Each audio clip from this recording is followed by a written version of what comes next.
네, 이제 else if 사용하기에 대해서 한번 알아볼게요.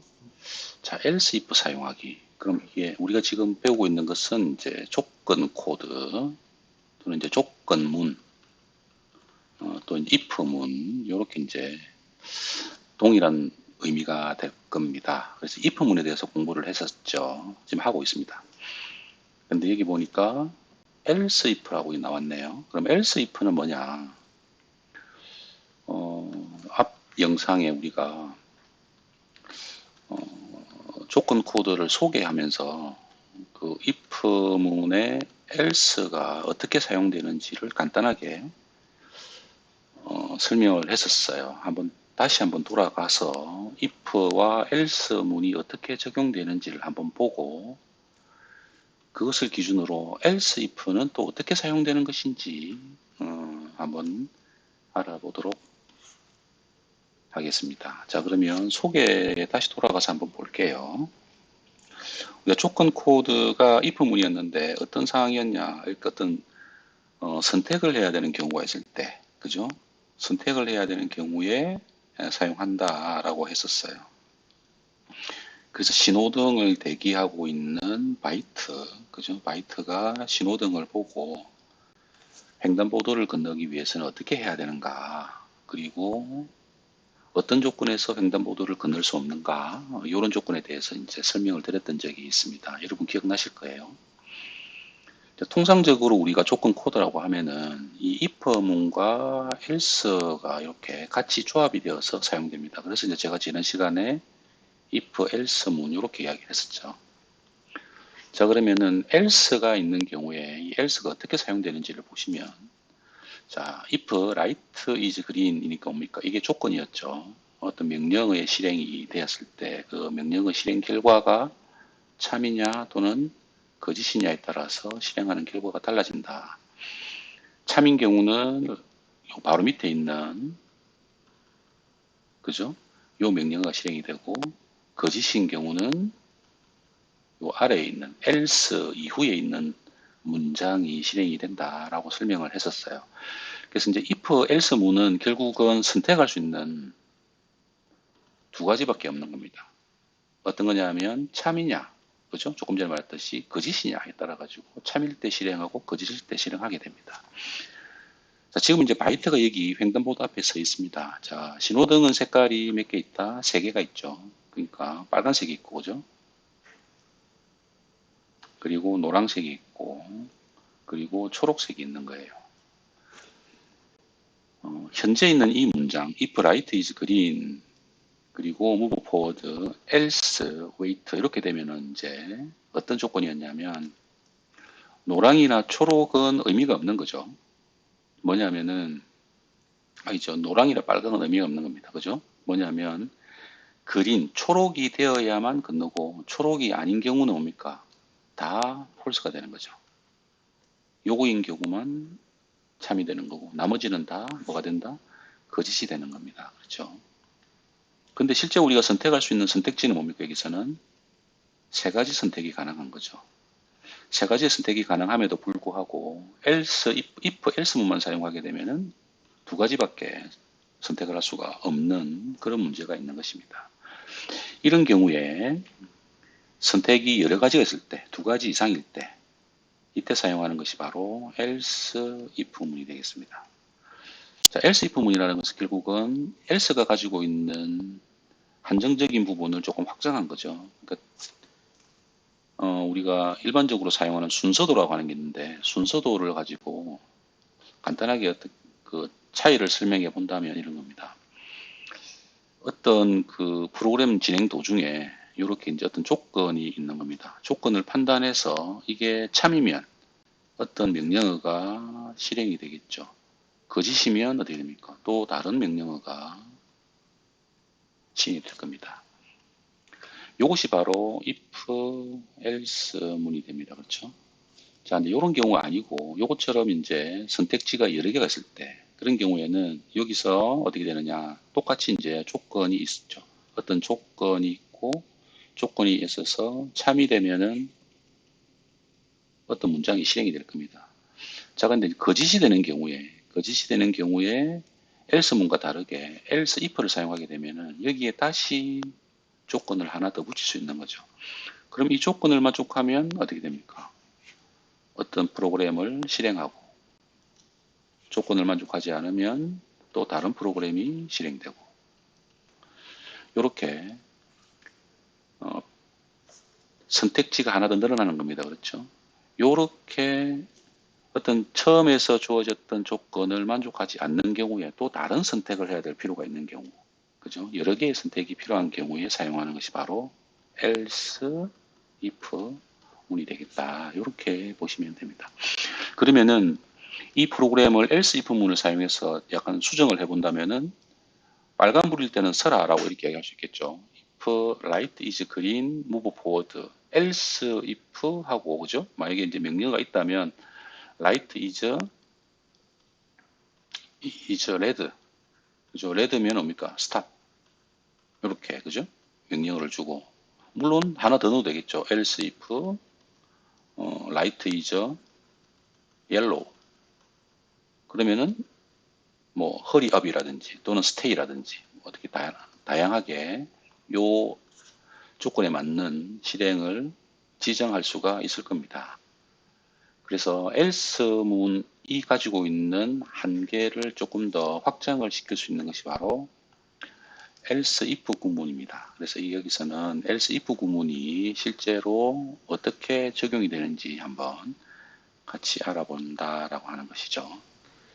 원래는 이제 if 문을 하고 나면은 else 문을 배우고 나서 보통 이제 else if 문을 같이 이렇게 적용을 해보는 게 좀 좋은데 이 예제에서는 바로 else if 문이 나왔네요.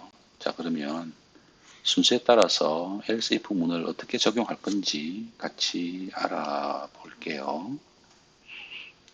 자, 목표를 봅시다. 목표는 if 및 else if 구문을 사용해서 스위치를 작동하거나 보석을 수집하라 라고 했죠. 그러니까 스위치를 작동하거나 조건 하나죠. 그죠? 보석을 수집하라 조건 둘이죠. 그러니까 서로 다른 조건들이 두 개가 있는 겁니다. 그러니까 여기 있는 바이트가 앞으로 이동하게 되면은 이 앞에 있는 이 타일에는 스위치가 있거나 또는 뭡니까? 보석이 있거나 이렇게 되는 거죠. 그러니까 스위치가 있으면 그 스위치를 켤 거고요. 보석이 있으면은 보석을 수집하게 되겠죠. else만 있게 되면은 이게 불가능합니다. 그렇죠? 스위치가 있거나 보석이 있거나 두 가지 조건을 선택할 수가 없습니다. 자, 볼게요. 퍼즐을 몇 번 실행시켜 보면은 스위치와 보석이 모두 임의의 위치에 나타난다라고 이야기하네요. 그러니까 여기서 현재 보면은 현재 조건에서는 첫 번째 타일에는 보석, 두 번째 타일에서는 스위치가 있는데 프로그램을 코딩을 입력하고 이 코드를 계속 실행하면은 이 위치가 바뀐다라고 하는 거겠죠. 그래서 어떻게 바뀌더라도 여기 있는 조건이 어떻게 바뀌더라도 보석은 무조건 보석을 수집하고 스위치는 무조건 스위치를 켜고 하는 이런 행동을 하도록 프로그램을 구성하라라고 하는 것이 될 겁니다. 스위치를 작동할지 보석을 수집할지 결정하려면은 if 구문을 사용해서 한 가지 조건을 확인하고 그리고 뭡니까 이제 else if 블록을 사용해서 나머지 조건을 확인한다라고 했죠. 결국은 이제 조건이 두 개가 있기 때문에 이 두 개의 조건을 else if 블록을 또는 else if 구문을 사용해서 실행하게 할 수 있다라고 하는 겁니다. 자, 예제가 보면은 이 코딩이 되어 있다 그렇죠? 자, if is on closed switch 만약에 내가 이 바이트가 이동했을 때 그 이동한 위치에 닫힌 스위치가 있으면 어떻게 합니까? 토글 스위치 명령어를 실행해라 하는 거죠. 자, 이게 참인 경우죠. is on closed switch의 실행 결과가 참이면 토글 스위치가 실행이 되는 겁니다. 자, 여기서 이제 우리가 알 수 있듯이 여기 이제 중괄로 닫혔으니까 그러면 클로즈드 스위치가 아니면 어떻게 하느냐? 아니면 그럼 결국은 이제 이 조건을 만족하지 못해서 폴스가 될 거 아닙니까? 그죠? 거짓이 되게 되면은 else 구문을 찾아가게 되는데 결국은 이제 else 구문이 여기 있지 않습니까? 그죠? else 구문을 찾아왔습니다. 그렇지만 여기에 if가 또 붙어 있기 때문에 다시 물어보는 거죠. 자, 일단은 스위치가 아닌 거예요. 그래서 true를 만족하지 못하기 때문에 else 구문을 찾아왔습니다. 찾아오고 나니까 다시 if 문을 또 만났죠. 그래서 is on gem 그러면 스위치가 아니면 보석이냐 이렇게 물어보는 겁니다. 자, 이게 보석이냐 하면 보석이다. 그럼 어떻게 합니까? collect gem. 그죠? 이 조건을 만족하면 보석을 수집하는 거죠. 만약에 보석도 아니다. 그럼 어떻게 됩니까? 프로그램을 종료하는 것입니다. 물론 프로그램을 종료한다라고 했을 때 여기서 끝날 수도 있겠지만 우리가 이제 포문을 이용해서 반복을 하게 되면은 다시 두 번째 반복으로 돌아가게 되는 것이 되겠죠. 그 이해하고 계시죠? 그죠?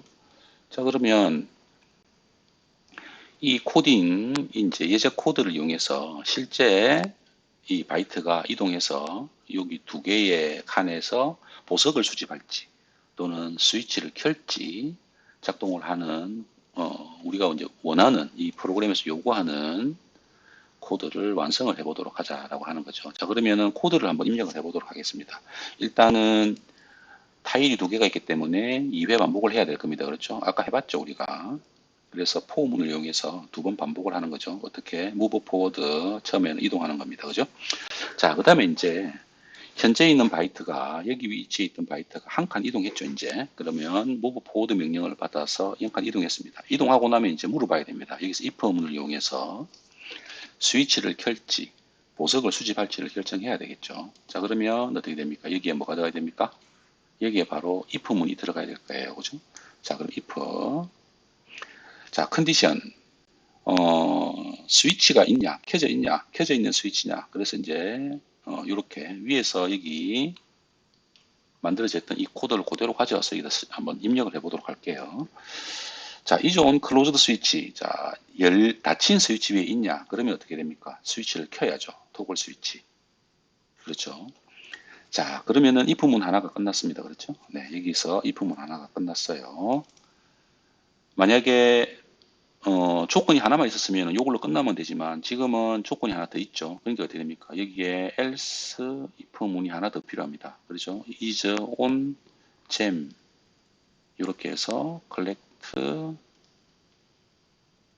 gem이라고 하는 요런 코드가 하나 더 들어야 될 겁니다. 그죠? 그럼 요걸 이제 어떻게 넣을 거냐 볼게요. 자, 위에 보면은 if 문이 있습니다. 그렇죠? 여기를 클릭을 하는 거죠. 클릭해서 누르고 있는 겁니다. 꾹 누르고 있으면은 옵션이 될 거예요. 여러분도 한번 해보세요. 이걸 지울게. 아이고야, 이게. 네. 다시 한번 지우고 할게요. 자, 여기를 클릭을 하면 됩니다. 클릭해서 누르고 있으면, 이렇게 if 문을 누르고 있으면, 또, 이렇게 보면은, else if 구문 추가라고 하는 부분이 나오죠. 여기에 보면, else if 구문을 추가하시면 되겠습니다. 또는, 여기, 요걸 치면은 키보드가 나오거든요. 키보드에서 바로 else 구문을 입력하셔도 됩니다. 네. 여기서 else if 구문을 추가를 해보도록 할게요. 그래서 추가를 누르시면은 여기에 else if 구문이 추가가 되었죠. 일단 이제 이 else if 구문의 위치가 또 필요한데 else 구문의 위치는 여기 중괄호가 닫혀 있죠. 그죠? 이게 닫혀 있는데 else if는 중괄호가 끝나고 난 다음에 이렇게 붙여서 적어도 되고 또는 if 문이 시작됐던 요 위치 여기 위치에 else if 문을 넣어도 됩니다. 이것은 우리가 이제 몇 번 하다 보면 여러분이 이해하실 거예요. 일단 여기서는 이렇게 붙여서 바로 했으니까 우리도 그냥 붙여서 해보도록 하겠습니다. 자, 컨디션은 뭡니까? is on gem이죠, 이제. 자, 보석을 수집해야 되는 것이죠. 자, 보석을 수집하려고 그러면 collect gem이 될 겁니다. 그렇죠? 자, 이제 이 코드를 이해하셨죠, 여러분? 자, for i는 1 to 2, 그러니까 두 번 반복하는 거죠. 2회 반복합니다. 그래서 이제 실행을 이렇게 내려왔죠. 그래서 move forward 명령어를 만나서 이렇게 이동을 하게 되고요. 그 다음에 if문을 만났기 때문에 조건을 확인합니다. 그래서 스위치가 있냐라고 확인하겠죠. 이 위치에 스위치가 있다. 그럼 어떻게 되는 거죠? 스위치를 켜겠죠. 또는 스위치가 열려 있다. 여기서 보면은 is on closed 스위치니까 스위치가 닫혀 있나라고 물어보는 겁니다. 그래서 스위치가 닫혀 있다. 그러면 뭡니까? 토글 스위치가 실행될 거고 만약에 열려 있는 스위치다. 스위치가 열려 있다. 그럼 어찌 되죠? 토글 스위치 작동하지 않죠. 그리고 바로 이동하게 됩니다. 그죠? 바로 이 다음 문장으로 이렇게 이동하게 되겠죠. 그리고 이제 두 번째 물어보는 거죠. 이제 스위치가 있으면 이 스위치의 상태에 따라서 스위치를 켜거나 또는 아무런 작동을 하지 않고 이동하게 될 거고, 만약에 스위치가 닫혀 있다 그러면 스위치를 켜겠죠. 자, 이동해서 만약에 스위치가 아니다, 만약에 그러면 어찌 되냐, 스위치가 아니다, 보석이다, 그럼 어찌 되냐면 폴스이기 때문에 이렇게 else 문을 만나서 요 아래에 있는 문장을 실행하게 됩니다. 그래서 else 하고 물어보는 거죠. if is on gem. 자, 그러면 스위치가 아니면 그러면 보석이냐 이렇게 물어본 거죠. 자, 보석이다 라고 하게 되면 어찌 되냐, collect gem이라는 명령어를 실행해서 보석을 수집합니다. 그러고 나면 프로그램을 종료하죠. 자, 프로그램을 종료하고 나면 어찌 됩니까? 포문의 안에 있기 때문에 다시 포문의 처음으로 돌아가서 두 번째 루프를 반복하게 됩니다. 자, 이렇게 작동을 해서 실제로 캐릭터가 여기 있는 바이트가 이동하면서 보석과 또는 스위치의 상태에 따라서 잘 작동하는지를 한번 확인해 보도록 하겠습니다. 실행을 해 볼게요. 자, 처음에는 이제 그렇죠. 네, 이렇게 네, 보석을 수집했죠. 자, 첫 번째 칸에 가니까 뭐가 있었습니까? 닫힌 스위치가 있었죠. 그래서 스위치를 켰고요. 이동해서 두 번째 칸이니까 뭐가 있습니까? 보석이 있었죠. 그래서 보석을 수집했죠. 그래서 이제 잘 실행이 됐습니다. 이 실행을 계속 반복하게 되면은 여기에 위치에 이 타일 위치가 바뀐다는 거죠. 타일 위치에 있는 조건이 스위치가 되거나 또는 보석이 되거나 이렇게 계속 바뀐다고 했으니까 한 번 더 실행을 해서 그렇게 되는지 한번 확인해 볼게요. 자, 이제는 보석이 먼저 나온다 그렇죠. 자, 보석을 수집했어요. 자, 두 번째는 스위치를 작동시켰죠. 네, 이렇게 작동을 했습니다. 마지막으로 한번 더 해볼까요? 이제 어떻게 되는지. 자, 이렇게. 자, 이제 보석만 두 개 있네요. 자, 보석을 수집하고 또 이동해서 또 보석을 수집했죠. 그러니까 스위치가 있든지 보석이 있든지 이 바이트는 이 코딩에 의해서 정확하게 우리가 원했던 동작을 하고 있는 것을 확인할 수 있습니다.